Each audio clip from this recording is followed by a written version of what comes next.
Je voudrais dire un petit mot de la maltraitance traumatique. Actuellement, la narration politique et médiatique qui est faite autour de la Covid-19 poursuit l'objectif de réactiver le traumatisme initial. Le traumatisme initial, pour certains, est celui de la maladie, pour certains, est celui de la perte de certains proches, mais finalement très peu. Pour certains, est celui du confinement, pour certains, c'est celui du retour des Auschwitz, qu'on n'avait pas vu depuis 1940. Et tout ça est extrêmement traumatisant.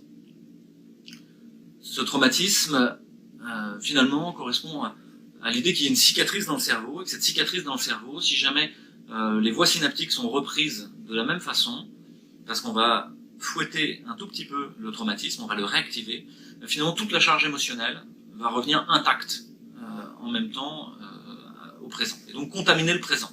Alors que vous étiez joyeux, content, on vous rappelle cette histoire-là, vous êtes pris d'une angoisse incroyable, et vous continuez d'être maintenu dans l'angoisse. Actuellement, tous les jours, Jean Castex est très inquiet. Faut-il s'inquiéter du coronavirus? Faut-il s'inquiéter de l'activation? Une augmentation exponentielle du nombre de cas positifs. En fait, on fouette de manière quotidienne votre mémoire traumatique. Un peu comme un enfant battu. Finalement, le père n'a qu'à lever la main, et l'enfant est tapi dans un coin de la maison, en se disant « Oulala, je vais me prendre quelque chose ». Il n'y a presque même pas besoin de lui taper dessus, pour qu'il revive exactement les mêmes émotions et les mêmes sensations. Émotions et sensations qui sont extrêmement perverses, puisqu'elles correspondent aussi, pour l'enfant battu, à une incompréhension, puisque les messages vont être contradictoires. La personne qui le bat va lui dire « Oui, mais je t'aime, excuse-moi, j'étais fatigué, je suis tellement nul, etc. » On est exactement dans la même dynamique, avec un enfant qui, in fine, a du mal à accuser son bourreau, a du mal à savoir quel est le juste et l'injuste, et même dans un sentiment de culpabilité. Ah, mais j'ai pas bien rangé mon cartable, et puis j'avais vu qu'il avait bu, j'aurais pas dû dire ça, c'était normal que je me sache taper dessus. Non, non, pas du tout. Donc actuellement, une bonne partie des Français sont dans cette mémoire traumatique réactivée en permanence, et ne voient pas qui est leur bourreau. N'arrivent pas à le voir de manière claire. Sont même à trouver des excuses au gouvernement, trouver des excuses à la politique sanitaire. Ah, ce pauvre Édouard Philippe, regardez comme sa barbe a blanchi, le pauvre, qu'est-ce qu'on aurait fait à sa place?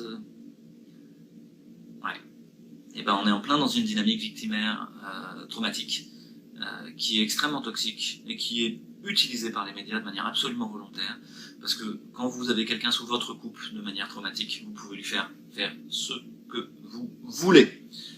Actuellement, le niveau de preuve pour dire qu'il faut des masques aux enfants, je le cherche au niveau scientifique. Les enfants ne sont pas malades, ne sont pas vecteurs, ne sont pas contaminants, et n'ont pas besoin d'avoir des masques.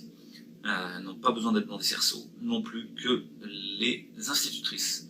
Donc je vous invite à essayer de réfléchir sur comment sortir du traumatisme. En fait, c'est compliqué. Boris Cyrulnik peut sûrement nous donner des pistes, et ça n'a pas à voir avec la raison. Vous aurez beau montrer les courbes épidémiologiques à des gens traumatisés, en fait, il va falloir faire autrement et avoir beaucoup d'empathie, beaucoup de douceur, beaucoup de bienveillance pour arriver à les soigner de ce traumatisme.